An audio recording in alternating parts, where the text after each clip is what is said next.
Muy buenos días, bienvenidos a esta última sesión de las jornadas de investigación de la Universidad Nacional de Cuyo, donde estamos cerrando 3 días de trabajo de visibilización sobre la investigación y con fuerte vinculación y articulación. Ese ha sido el foco de nuestra jornada, donde a través de la interacción de miembros del sector académico, de integrantes de la comunidad científica y tecnológica, pero también empresarios y, como va a ser hoy, con miembros del sector público, queremos estar trabajando, hemos estado trabajando para mostrar y poder seguir construyendo ese camino hacia una investigación de calidad. En este mismo sentido, esta conferencia de cierre, que va a estar moderada por el ingeniero Paco Bravo y conducida, presentada por Lucas Luchilo, trata sobre los desafíos para la ciencia, para una ciencia con impacto local, regional e internacional. Como les dije, va a estar moderada por el ingeniero Francisco Paco Bravo. Francisco es ingeniero electricista, especialista en gestión y vinculación tecnológica, y actualmente tiene un rol clave para nuestra provincia, que es ser presidente del Polo TIC de nuestra provincia. Así que un gusto y un honor, Paco, que hoy nos acompañes. Y el magíster Lucas Luchilo, quien es profesor de Historia, magíster en Política y Gestión de la Ciencia y la Tecnología por la UBA, va a estar dando esta conferencia de cierre. Se desempeña Lucas actualmente como investigador y coordinador del área de educación superior de Redes, Centro de Estudios de la Ciencia, el Desarrollo y la Educación Superior. En los últimos años ha trabajado sobre movilidad, migración de científicos e ingenieros y sobre trayectorias de profesionales con doctorado. Ha participado en proyectos sobre indicadores de recursos humanos en ciencia y tecnología. Asimismo, su campo de interés se extiende a los aspectos de organización y gestión institucional de las actividades de ciencia y tecnología. Así que con amplísima experiencia va a compartirnos este gran tema que, como les dije, cierra 3 días de trabajo en el que hemos puesto en el eje de la discusión y del trabajo a la ciencia, a la generación de conocimiento con impacto y con vistas a la solución concreta de problemáticas de la sociedad. Así que muy buenos días y bienvenido, Lucas. Bueno, buenos días.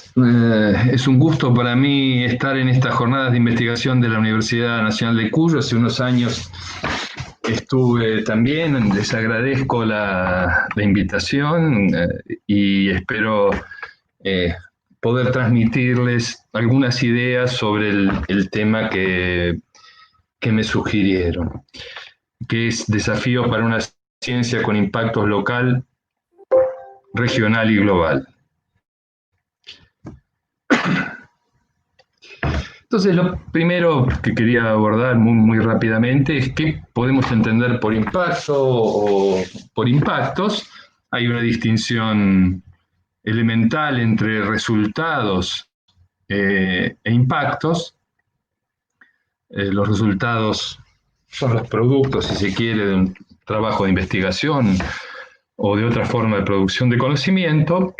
Los impactos son los efectos que el nuevo conocimiento tiene en diferentes ámbitos. No voy a hablar sobre el impacto académico, esto es de la producción del conocimiento sobre la producción del conocimiento, sino más bien sobre impactos económicos y sociales o culturales en sentido amplio, teniendo siempre en cuenta que evaluar los impactos, identificarlos, estimarlos, atribuir impactos a acciones es una tarea ardua y a veces imposible. Entonces, para conceptualizar los impactos, o más ampliamente, las relaciones entre conocimiento y vida social, económica, voy a tratar de reseñar algo que llamo visión estándar, presentada de manera muy esquemática, que es una visión que no solamente predomina en nuestro país, sino que es internacional, Y en primer lugar voy a reseñar cuáles son los elementos de esa visión y después voy a sugerir algunas críticas y algunas de las insuficiencias que la literatura especializada y la experiencia identifican. El primero de los elementos de esta visión estándar es la idea que el objetivo deseable o el impacto deseable es la mejora o de la capacidad de innovación, la introducción de innovaciones, sobre todo innovaciones en las empresas. Entonces, esto es una tendencia que empezó hace algunas décadas, sobre todo a partir de la década de 1980 en Estados Unidos y después se expandió. Segundo componente, la idea del modelo lineal de innovación, esto es, de una secuencia que va desde la investigación básica a la innovación, pasando por la investigación aplicada y el desarrollo experimental. Un tercer elemento que es la preferencia por las vinculaciones formales con empresas y otras organizaciones. Un cuarto elemento que se refiere a cuáles son los productos deseables o los impactos deseables, que son en general resultados protegidos legalmente. Voy a detenerme después en cada uno de estos puntos. Y junto con esto, la existencia de una suerte de discurso sobre los obstáculos culturales, es decir, las características, entre comillas, culturales de las comunidades de investigación y de las comunidades empresarias que dificultan una vinculación exitosa. Vayamos primero a la innovación como desideratum. Vamos a partir de una definición, la definición de la última versión del manual de Oslo, que es un instrumento que se utiliza, una guía para realizar encuestas de innovación que entre otras cosas, mida la intensidad y las características de la innovación en un país, en una región o en un sector. Y por innovación se define en el manual a un producto o un proceso nuevo o mejorado, o una combinación de ambos, que difiere significativamente de los productos o procesos anteriores de la organización y que ha sido puesto a disposición de los usuarios potenciales, si es una innovación de producto, o implantado por la organización, si es una innovación de proceso. Esta definición tiene algunas diferencias con la de versiones previas del manual de Oslo, sobre todo la idea de que la innovación no es solamente un asunto que ocurre en la empresa, sino en otro tipo de organizaciones. Entonces, en las versiones previas, donde acá dice organización, decía empresa. Hay otros cambios menores. Pero bueno, me parece importante destacar 3 o 4 puntos en esta definición y en otras que la acompañan. Una es que la innovación es algo que realiza una organización, que la innovación supone una novedad, pero no necesariamente y no generalmente originalidad. Entonces, en el manual se distingue en innovación para el mundo, para el mercado o para la organización. En todo caso, una novedad original sería la novedad para el mundo. Pero introducir una innovación para una organización particular en un contexto que otras organizaciones ya lo han hecho, vale tanto como una innovación original. Y no hay innovación sin implementación, es decir, una invención, un invento registrado o una idea, hasta que no es adoptada y puesta en práctica por una organización, no es una innovación.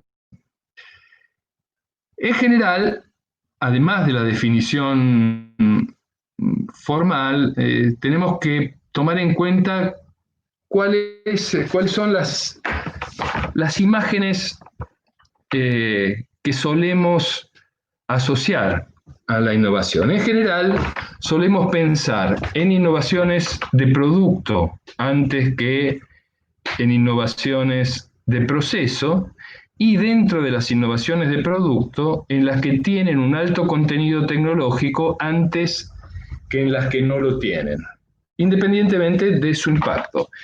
Dicho con un ejemplo, cuando pensamos en innovaciones, pensamos antes en el último iPhone que en el container.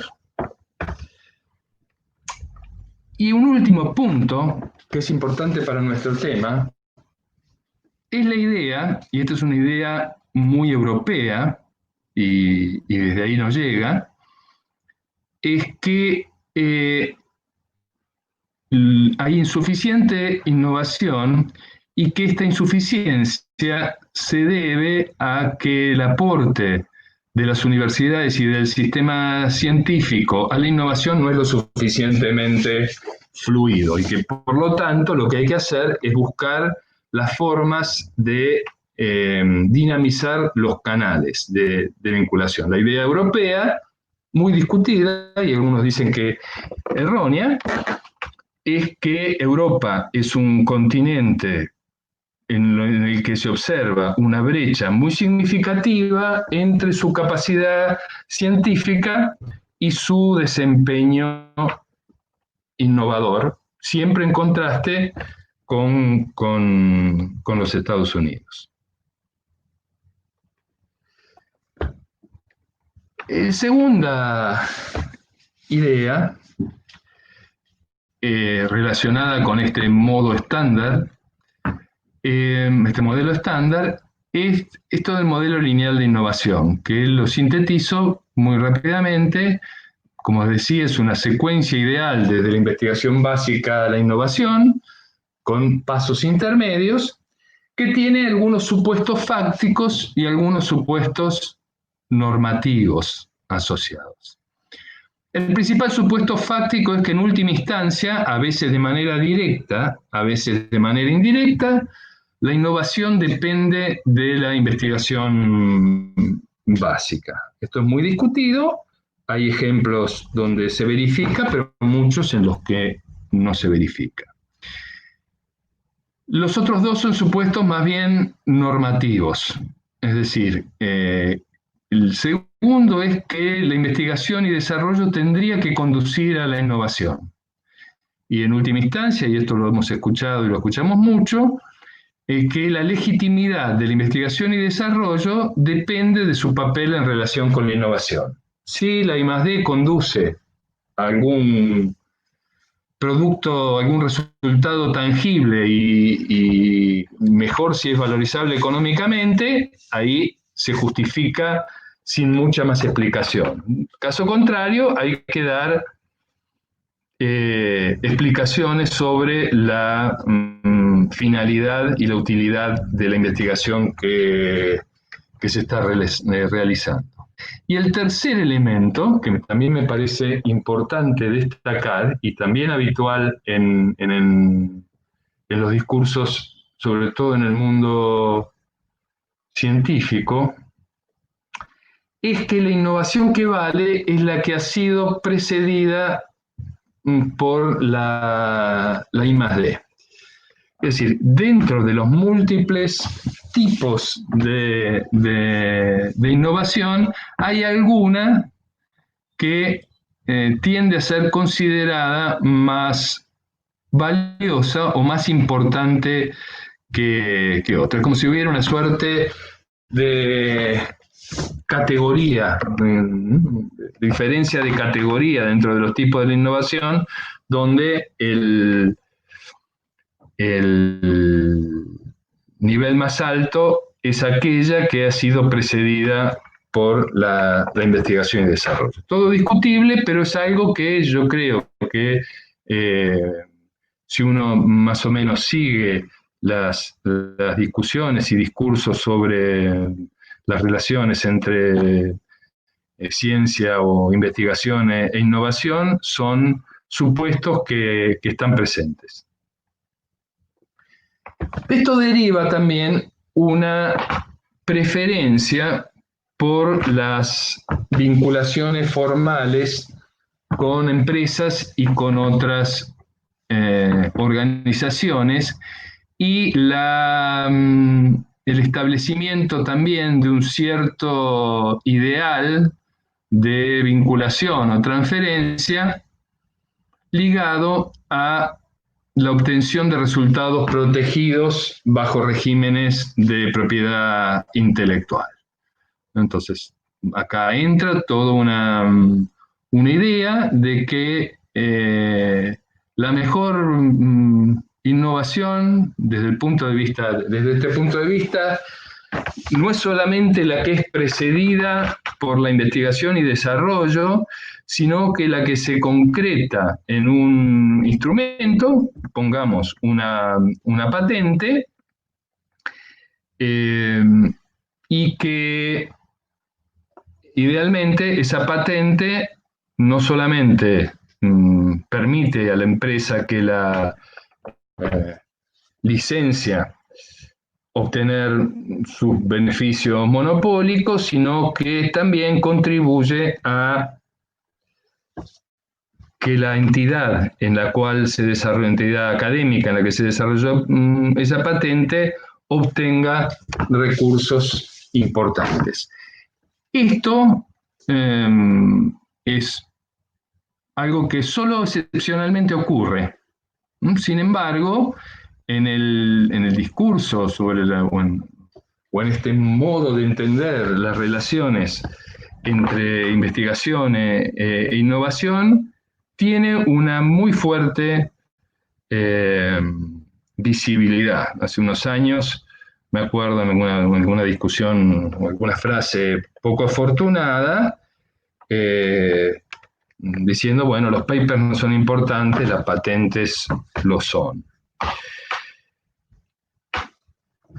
Como parte o asociado con este modelo que estoy simplificando mucho y obviando muchos matices y diferencias, aparecen una serie de ideas o de términos que tratan de dar cuenta de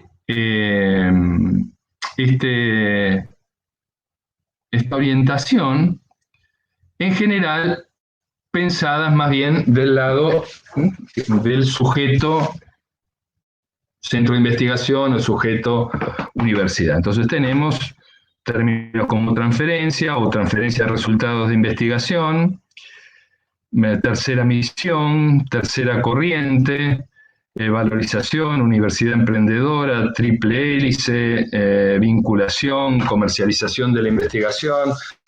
Por supuesto, cada uno de estos términos tiene diferencias de matiz y algunas diferencias pueden ser importantes.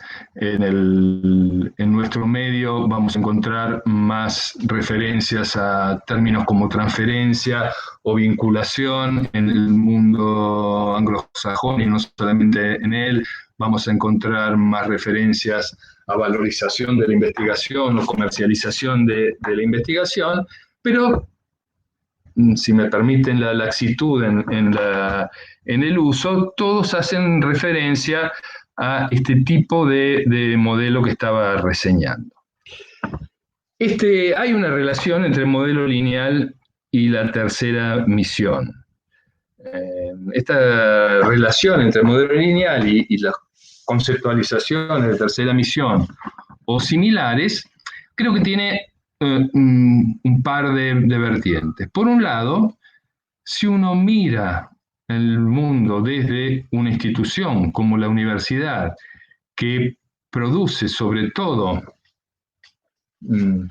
nuevos conocimientos básicos o aplicados, pero nuevos conocimientos, va a tender a pensar su relación con el entorno a menudo en términos de transferencia entre una institución que tiene un capital de conocimiento que se relaciona con otros que en general tienen un capital de conocimiento menor.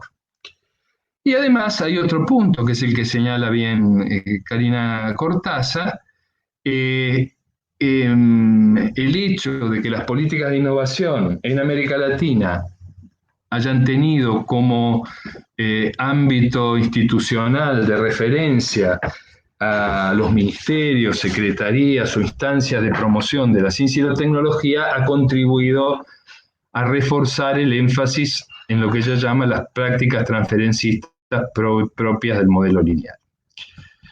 Entonces, presentado muy esquemáticamente esta visión estándar, voy a hacer algunas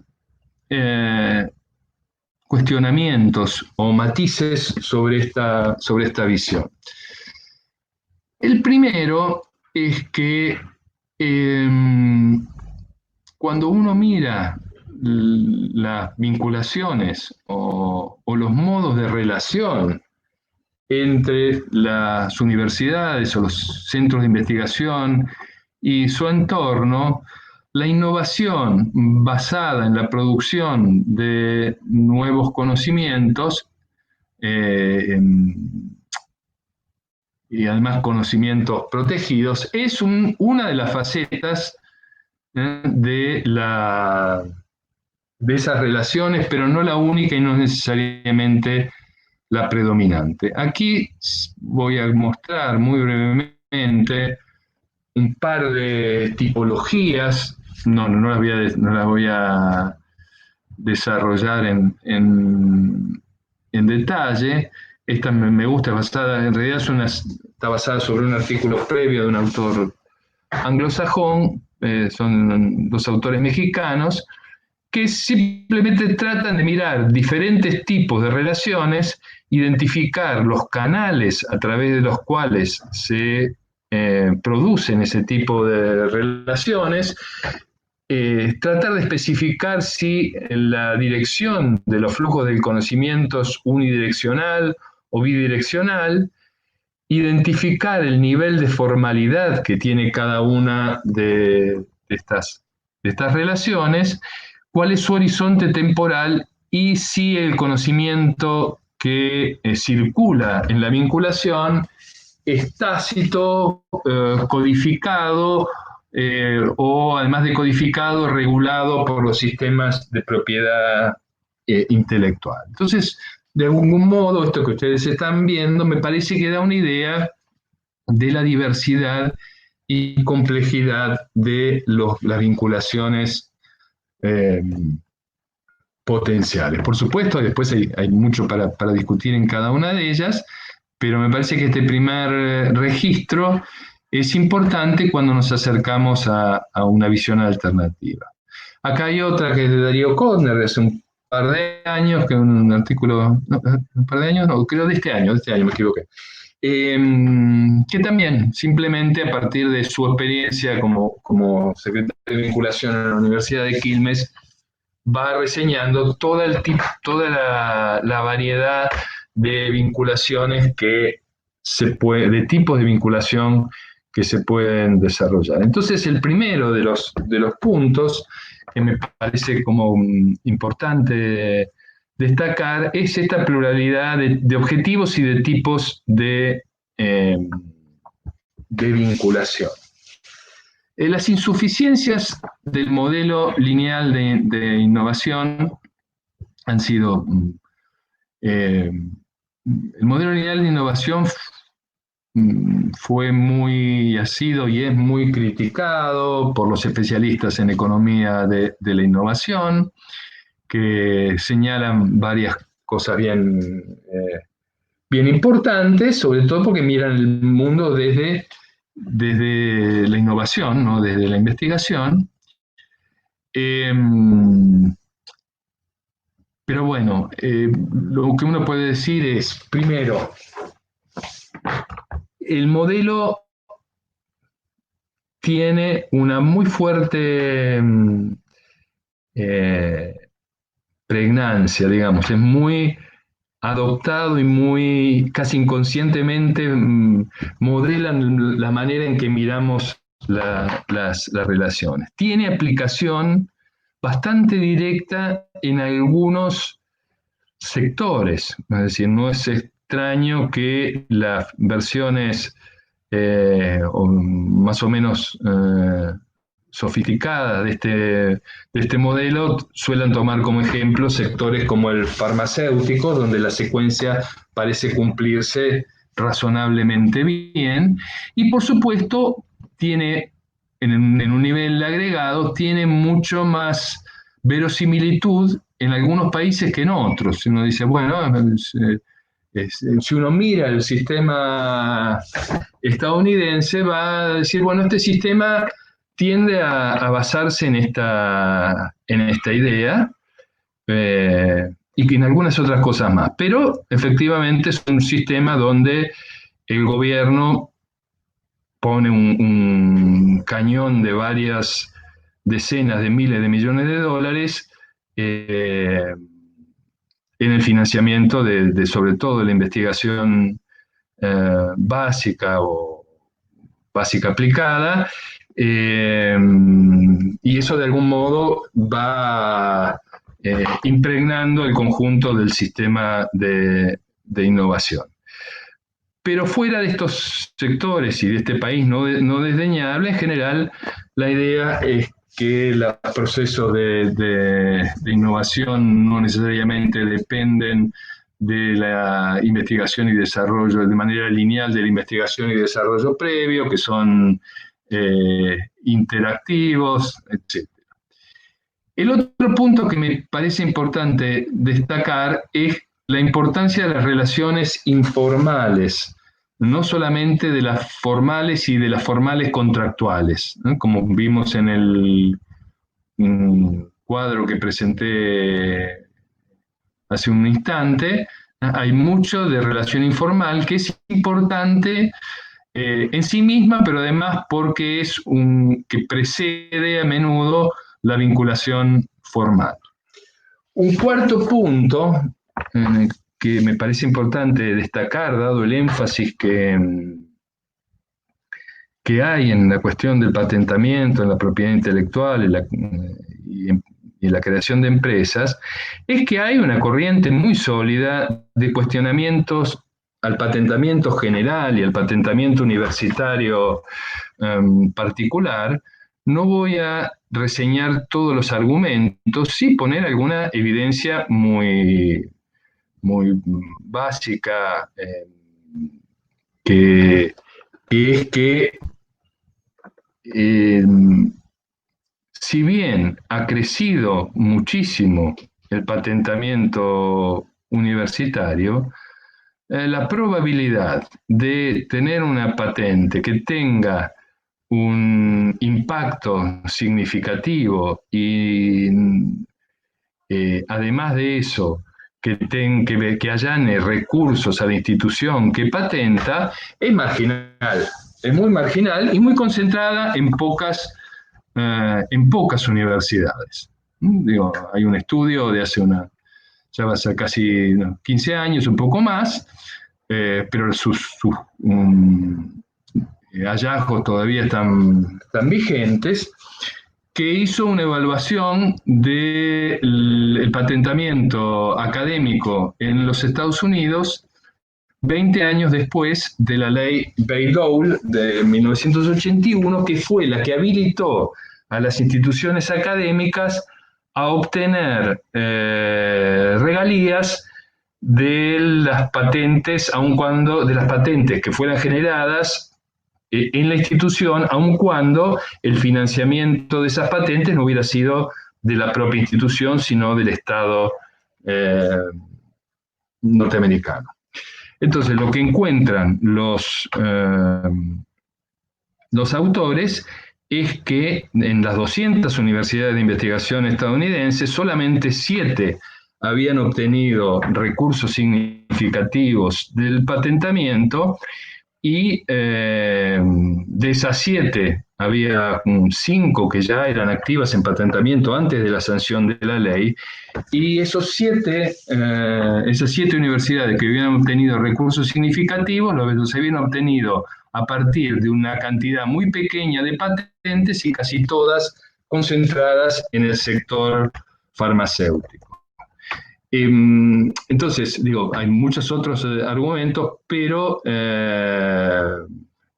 otro ejemplo, hace unos años estaba en una reunión donde estaba el responsable de la oficina de patentes de la Universidad de San Pablo, que en ese momento había alcanzado las 1000 patentes sin explotación comercial. Habían llegado a tener 1000 patentes, pero eso no había tenido un impacto importante. Entonces me parece, a veces soy un poco insistente en esto, pero relativizar un poco la importancia y el potencial impacto de las patentes.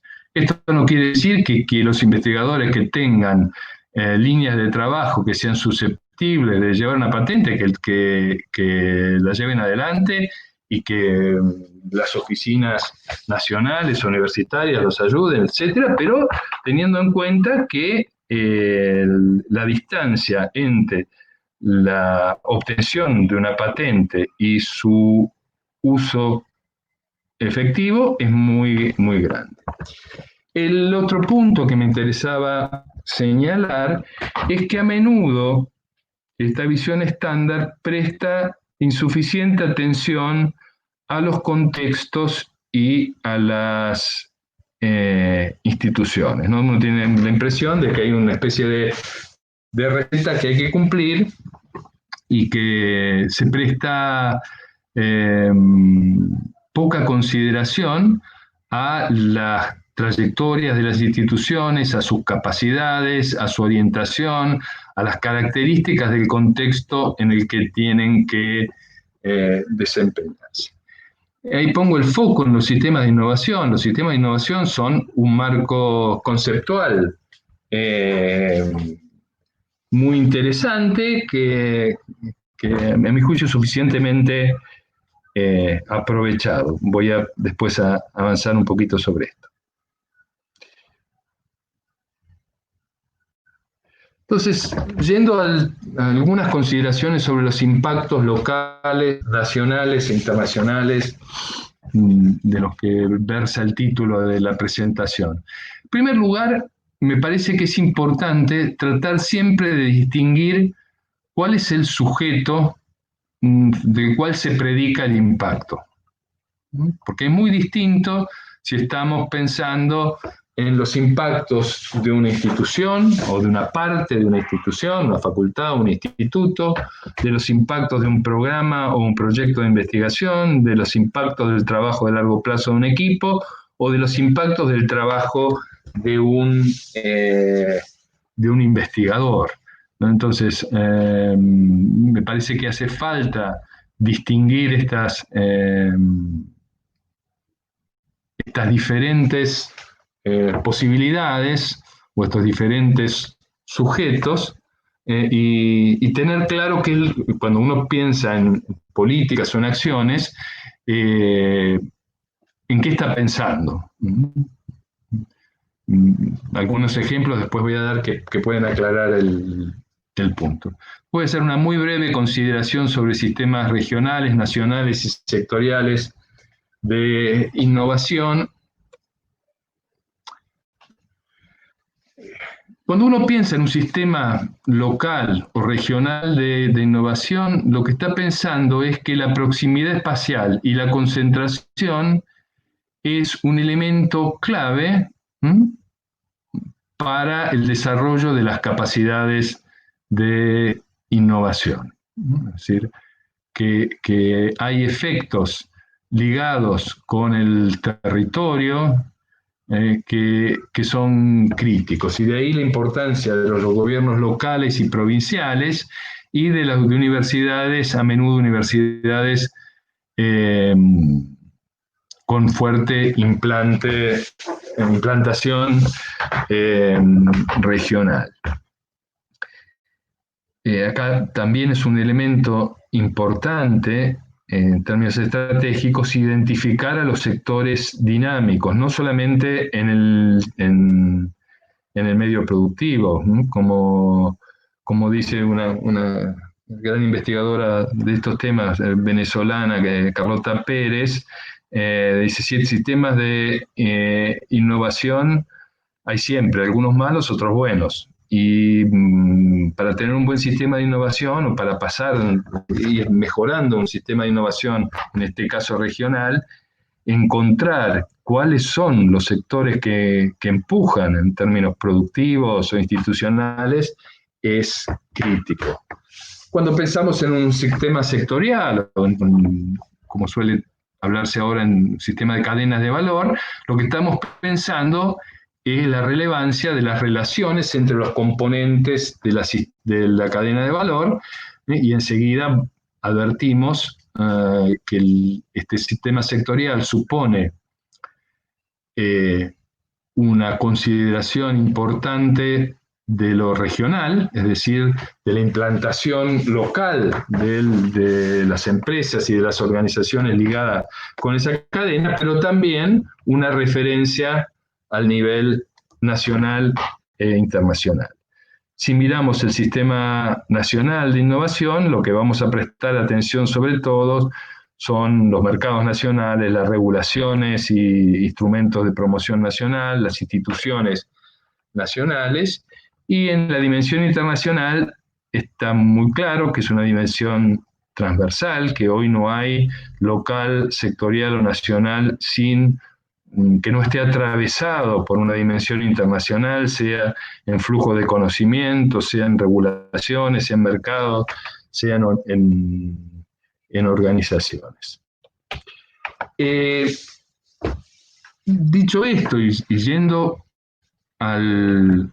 volviendo al tema de los sujetos y poniendo en primer plano a la dimensión institucional, es decir, mucho para discutir, pero me parece que los impactos más duraderos y fructíferos de la investigación y de la producción de nuevos conocimientos son aquellos que consiguen tener un arraigo y una proyección del conjunto de la institución. Entonces, la importancia de que las instituciones, en este caso las universidades, pero puede ser alguna unidad menor o algún instituto, tengan una cultura institucional, una propensión a la vinculación, la apertura, la cooperación, la atención a lo internacional y a lo regional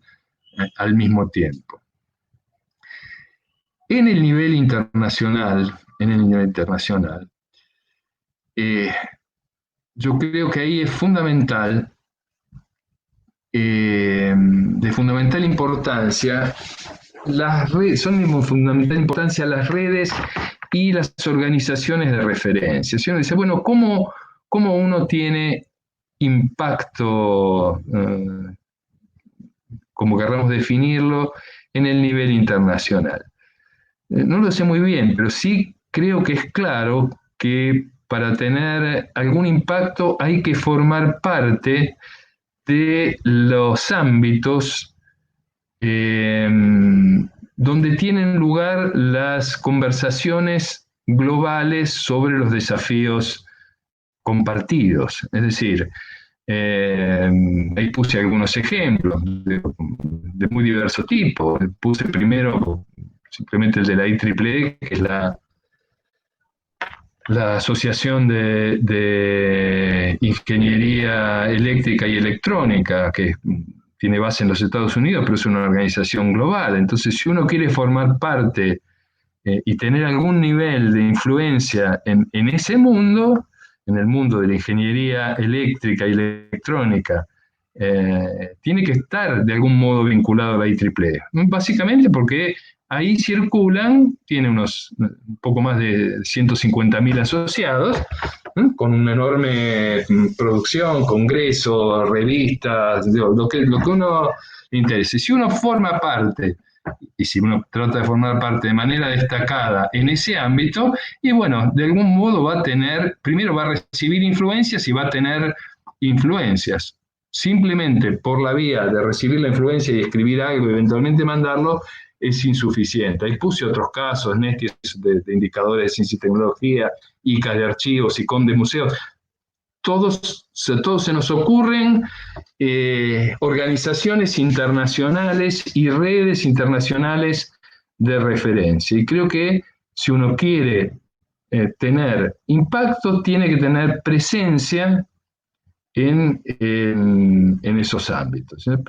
Y esto es creo que a menudo, por lo menos en el campo que yo conozco, un déficit nacional. Y digo, más nacional que regional. Uno encuentra mucha más presencia y deliberada de algunos países, Chile, por ejemplo, México, por ejemplo, Brasil, por ejemplo.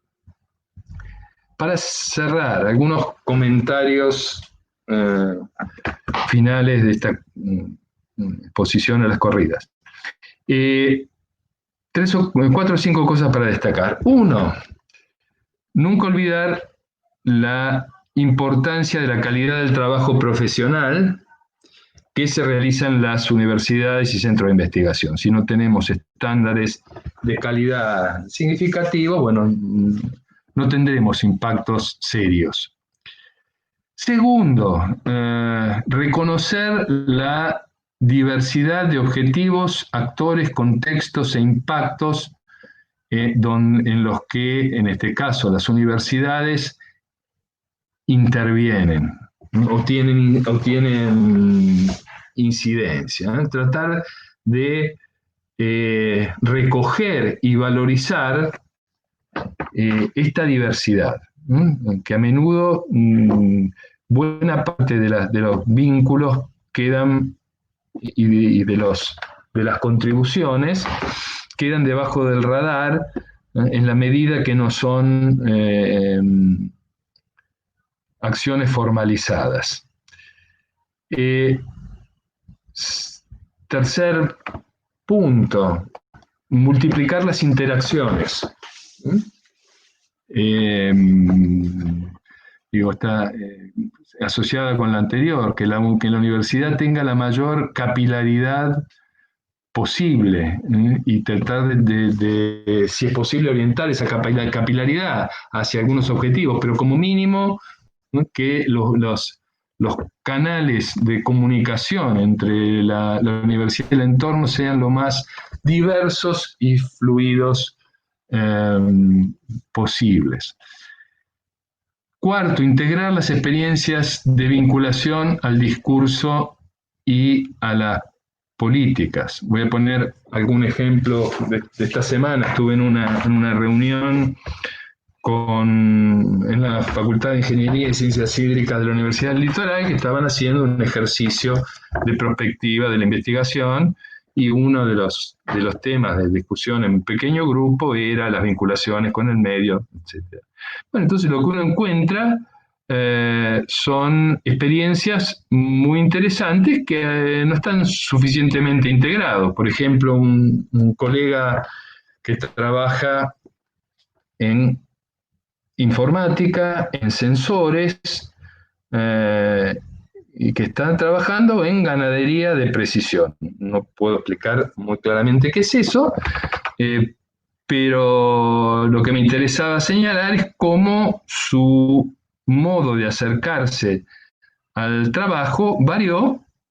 Al comienzo era un informático que tenía algunos desarrollos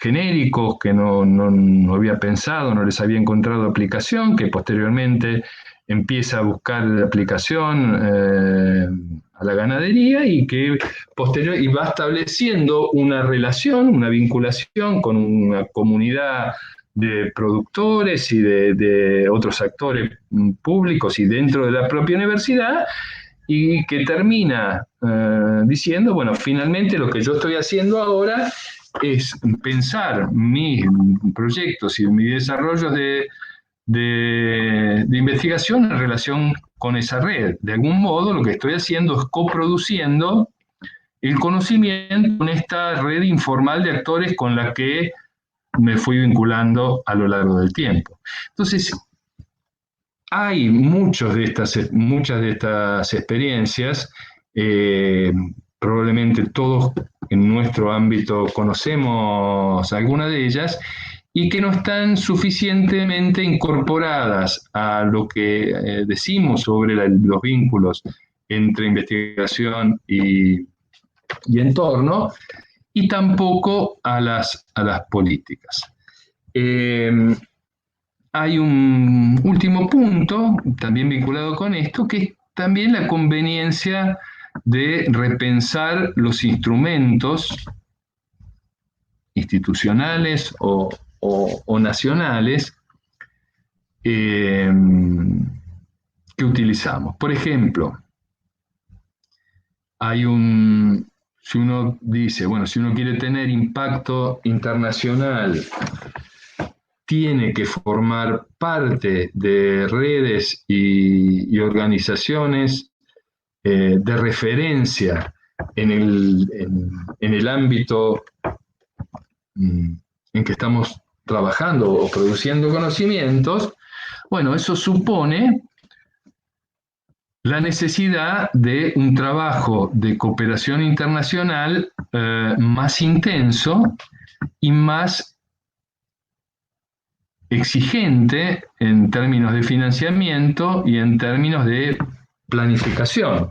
Esto un poco se relaciona con lo que pongo al final del comportamiento inversor. Entonces, en general, los instrumentos que tenemos en el sistema nacional y en el sistema universitario, los instrumentos de financiamiento, de promoción, tienden a ser instrumentos que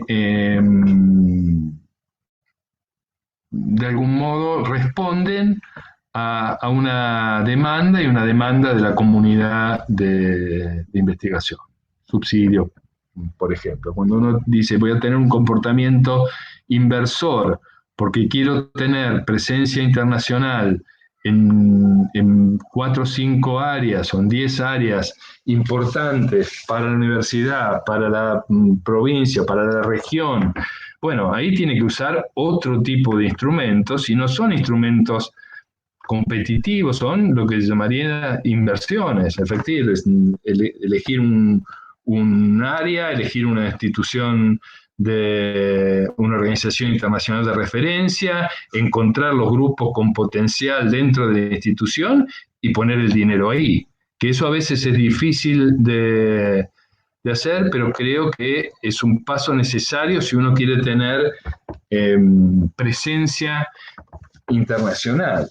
Otros instrumentos poco utilizados en las universidades argentinas, a pesar de que hay una aplicación de las tribus, creo que es el COYA, que es el seguimiento de los graduados. Finalmente, si hay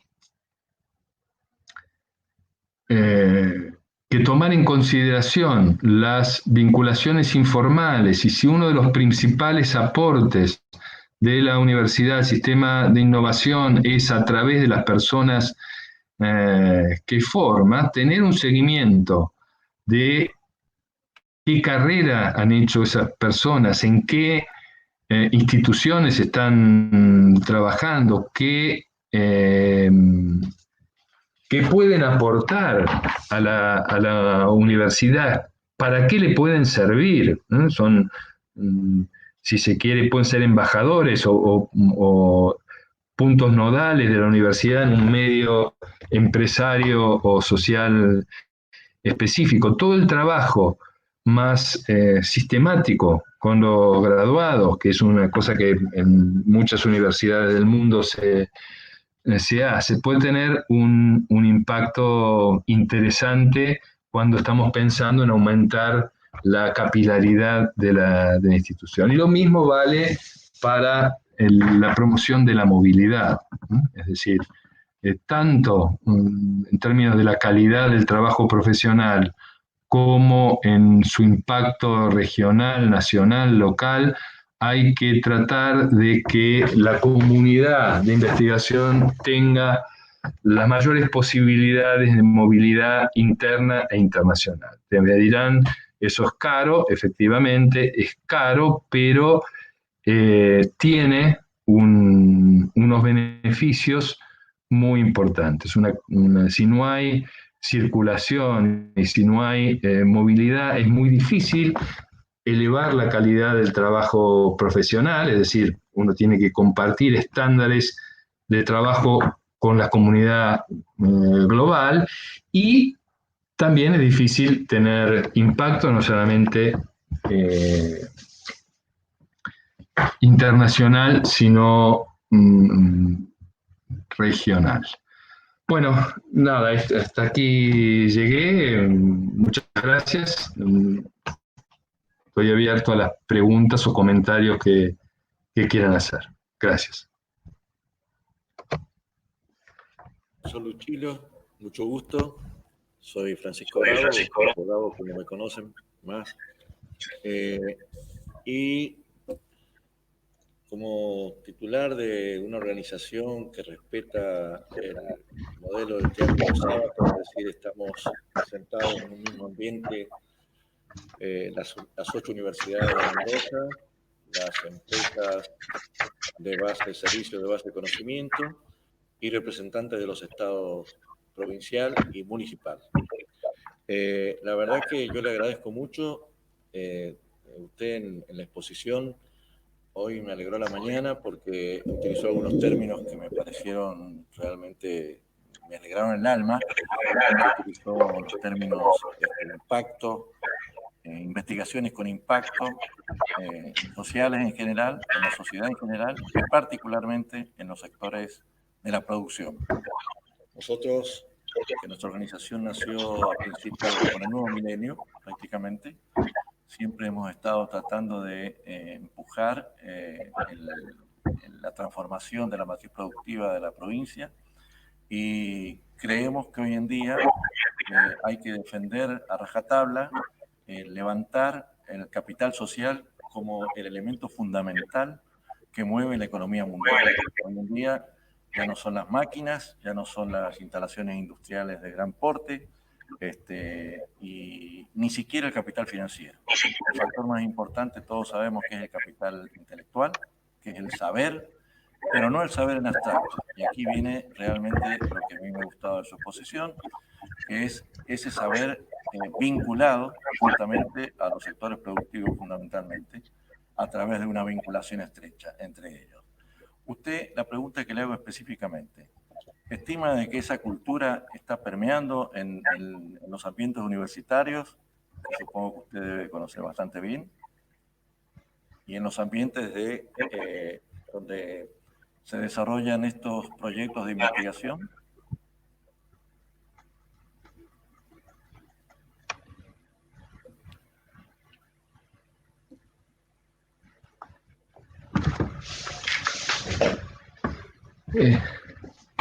A ver, yo creo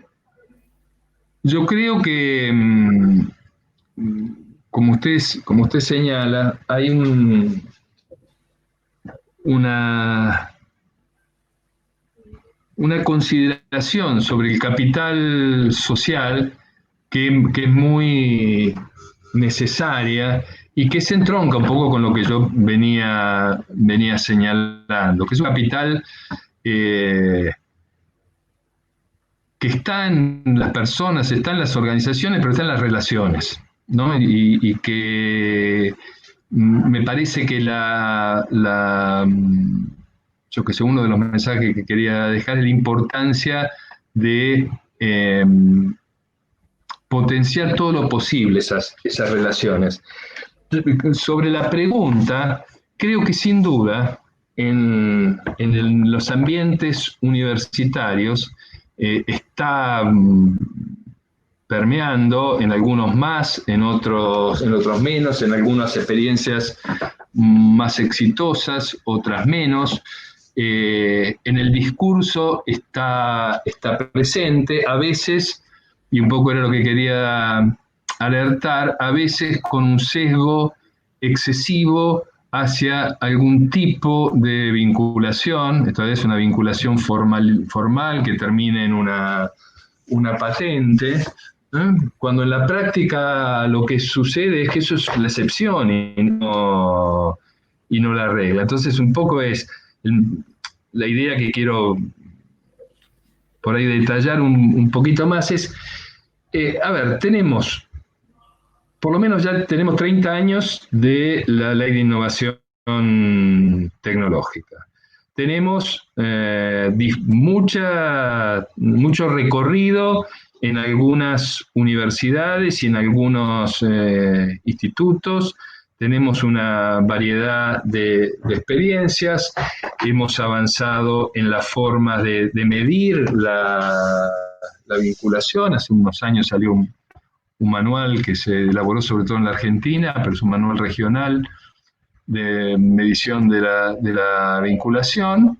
Bueno, pensemos, digamos, hagamos un trabajo de leer los resultados de esas experiencias, ver qué funcionó más, qué es lo que no funcionó, y pensemos qué hace falta hacer, pero no viendo el último grito de la literatura especializada, sino tratando de leer nuestra propia experiencia. Yo qué sé, ustedes tienen ahora en la provincia, vi un paquete de leyes bien interesante, ¿no? Una ley de una agencia, una ley de emprendedores y creo que una ley de economía del conocimiento, economía del conocimiento con algún estímulo fiscal. Y la van a empezar a implementar. Bueno, ahí la universidad tiene mucho para aportar, la Universidad de Cuyo y otras universidades del país, pero una de las cosas que hay que pensar muy bien, me atrevo a sugerir, es cuando empiezan a desarrollarse los programas, bueno, a ver, tener algún trabajo de identificación de experiencias que funcionaron bien. ¿Y por qué funcionaron bien? No decir, tengo un menú abstracto, lo tiro y vemos cómo responde el medio, ¿no? Entonces, supongamos, no tengo ideas, simplemente estoy hablando un ejemplo hipotético. ¿Qué es lo que ha funcionado en la vinculación entre el sector vitivinícola, la universidad, el INTA, el gobierno local? Bueno, a ver, de muchos años de interacción que supongo que deben haber, no dudo que deben haber existido. ¿Qué es lo que anduvo mejor? ¿Qué es lo que anduvo peor? ¿Cuáles son los grupos que han estado a la vanguardia? ¿Qué capitalizamos? Y cuando van a implementar la ley, eso es un insumo, me parece, importante, ¿no? Por ahí es una insistencia innecesaria, pero no trabajar por fuera de alguna valoración de la experiencia y del contacto con los actores que han llevado adelante las experiencias exitosas o frustradas a veces de vinculación. Muy buena idea. Coincido con usted. Tenemos tiempo, Paco y Lucas, tenemos tiempo para una preguntita más. Si quieren, antes de cerrar, una reflexión final, considerando los roles que cada uno ocupa. Yo la reflexión que me cabe, y vengo diciendo, es que en nuestra provincia están ocurriendo cosas, y muchas cosas en simultáneo, y todas van en la misma dirección. Todas van en la dirección del cambio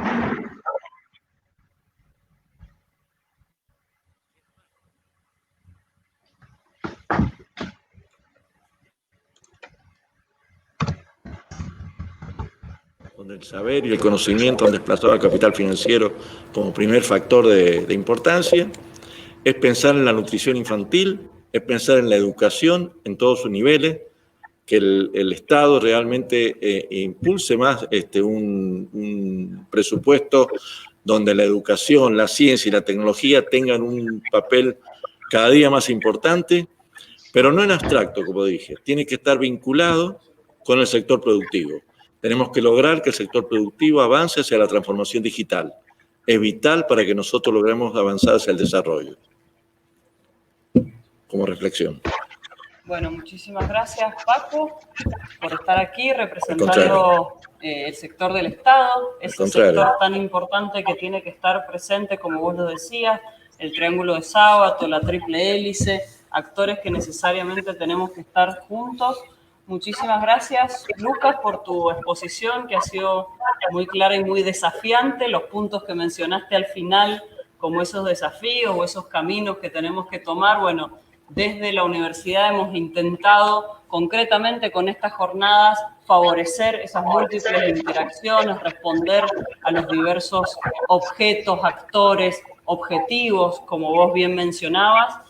Por lo tanto, agradecerte que hayas sido parte de estas jornadas en las que tantos investigadores como comunidad en general nos ha acompañado. Y ahora invitar a Mauricio González, secretario de Extensión y Vinculación, con quien hemos compartido el diseño y el armado de estas jornadas y quien va a estar conduciendo una tarde de mucha actividad en la que justamente queremos acercar a los investigadores, empresas y actores del sector socioproductivo para seguir favoreciendo y seguir beneficiando esa interacción natural que necesitamos que se dé para generar una ciencia de calidad y con impacto, como vos bien mencionabas, Lucas. Así que agradecerte desde la Universidad Nacional de Cuyo por tu participación, también nuevamente Paco, y le doy la palabra a Mauricio. Bueno, muchas gracias. Buenas tardes. Gracias por la intervención. Siempre es un placer compartir una mesa con Jimena y con Paco, que es un referente de la vinculación tecnológica que viene peleando por esto hace mucho tiempo. La verdad que para nosotros es importante, como dije en la apertura, esta participación de la Secretaría y del área de vinculación de la Universidad de Cuyo en estas jornadas de investigación, y espero que sea un proceso y que a futuro se puedan realizar las jornadas de investigación y vinculación. Hoy vamos a tener referentes muy importantes y ejemplos muy importantes a nivel nacional, de Santa Fe y de Buenos Aires, de aceleradoras de empresas, de cómo proyectos de investigación pueden convertirse en EBTs o en empresas en un futuro. También vamos a poner a disposición algunos casos de éxito de emprendedurismo, cómo los investigadores a través de sus proyectos pudieron emprender. Y lo que siempre dije, es muy importante que todos esos proyectos de investigación puedan terminar en la sociedad y en la comunidad mendocina. Por eso es que es muy importante el trabajo conjunto entre las y los investigadores y el equipo de vinculación, y que realmente la universidad pública pueda cumplir ese rol de hacer una sociedad mejor. Así que nosotros estamos muy contentos. Muchas gracias al equipo de la Secretaría de Investigación y también al equipo de la Secretaría de Vinculación, que puso un enorme esfuerzo en hacer esta parte viernes a la tarde de vinculación, y que les pueda servir a los investigadores ejemplos concretos de cómo podemos tener casos de éxito y cómo los proyectos de investigación pueden llegar a la sociedad. Así que muchas gracias por la participación y por hacernos parte. Bueno, con esto entonces estamos dando cierre formal a esta primera parte de las jornadas de investigación. Quisiera agradecer a todo el equipo de la Secretaría de Investigación Internacionales y Posgrado, que durante mucho tiempo ha estado trabajando para hacer posible esta instancia de visibilización y de vinculación. Contarles que está ya disponible la plataforma de visibilización de resultados de investigación y de vinculación, una iniciativa conjunta entre nuestras secretarías, justamente para dar una instancia, un momento, una oportunidad, una ventana para que las investigaciones de la universidad, para que nuestros equipos, investigadores, equipamiento también, se ponga a disposición de la sociedad, de las empresas, para justamente estar al servicio, cumplir, responder a las necesidades que esa sociedad manifieste. Así que esto es una plataforma que tiene como destinatarios no solamente la comunidad universitaria, nuestros investigadores, sino fundamentalmente la sociedad en general, para que pueda conocer qué hacemos y qué podemos hacer, qué podríamos hacer juntos en este camino para lograr una mejor sociedad. Así que agradecerles nuevamente a todos. Hacemos un pase de posta simbólico para que esta tarde continúe un bloque muy activo, como decía Mauricio, con aceleradoras muy importantes como GRIDES, CITES, la aceleradora de la Universidad del Litoral, también la presentación del observatorio, bueno, muchas instancias que ha preparado la Secretaría de Extensión y Vinculación para darles herramientas, ejemplos y motivación a los investigadores para animarse a vincular y articular con distintos actores de la sociedad. Así que muchísimas gracias, Paco y Mauricio, de nuevo. Al contrario. Buenas tardes para todos. Buenas tardes.